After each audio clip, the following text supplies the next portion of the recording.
عايزك تركز معايا في الفيديو ده كده. شوف كمية البلطجة اللي في الفيديو ده، اقسم بالله ان الفيديو ده وجع قلبي ووجع بطني وخلاني يعني انا عيني دمعت من اللي انا شفته للست ديت واللي هيحصل في الست دي. بص الراجل الشاب طبعا هو بكل بجاحة وبكل جراءة متدرب على البلطجة، رمى التيشيرت تمام، ومسكوا طبعا ابنها اللي هو في التوك توك، مسكوه. المشاجرة اشتغلت طبعا زي ما انت شايف كده باللسان وبالصوت، فاللسان والصوت مش هينفع. هنشوف بقى كمية البلطجة اللي احنا وصلنا لها في الشارع وكمية الاستفزاز اللي احنا وصلنا لها.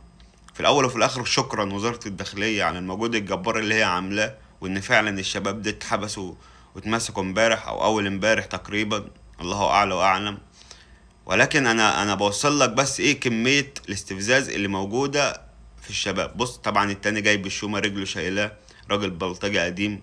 شوف نتش الست ازاي، نتشها بطريقة يعني لا ترضى عدو ولا ترضى حبيب. بص طبعا دول هيقطروا على الشاب في التوك توك، هينزلوا في ضرب، وده شد الست طبعا هينزل فوقها ضرب برضه وتكسير. انا مش عارف ايه ايا كان ايه هو السبب اللي يخليك تمد ايدك على واحدة ست ايا كان ايه هي.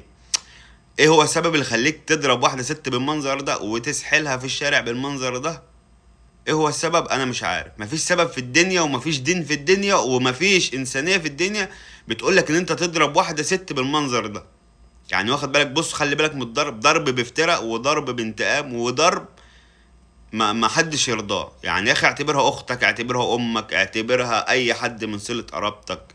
يعني المنظر اللي بص اللي بتتضرب بيه ده منظر بشع ومنظر لا يسر عدو ولا يسر حبيب.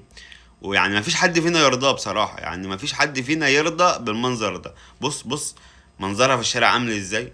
يرضي مين ده؟ ده يرضي مين بالله يا جماعة؟ يرضي ربنا؟ ده اقسم بالله لا يرضي ربنا، لا يرضي كافر ولا مؤمن ولا مسيح. بص والتاني بص والرجالة ماسكة شوم وماسكة سكاكين. بص بص بص مش عايز يسيبها، هو مش عايز يسيبها وعايز يفضل يضرب فيها كده. يا اخي ده دي واحدة ست يا اخي، اتقي الله يا اخي، اتقي الله يا اخي. بدل ما تضرب واحدة ست، انت لو راجل مش هتعرف تعمل معاه كده. اقسم بالله ما بتشطر على الست غير الراجل اللي لا مؤاخذة مرة. مفيش راجل عنده نخوة وعنده دين وعنده كرامة وعنده اخلاق يضرب واحدة ست بالمنظر ده في الشارع. بص والتاني جاي بايه. بص الناس اتلمت من الشارع بالمنظر ده ازاي.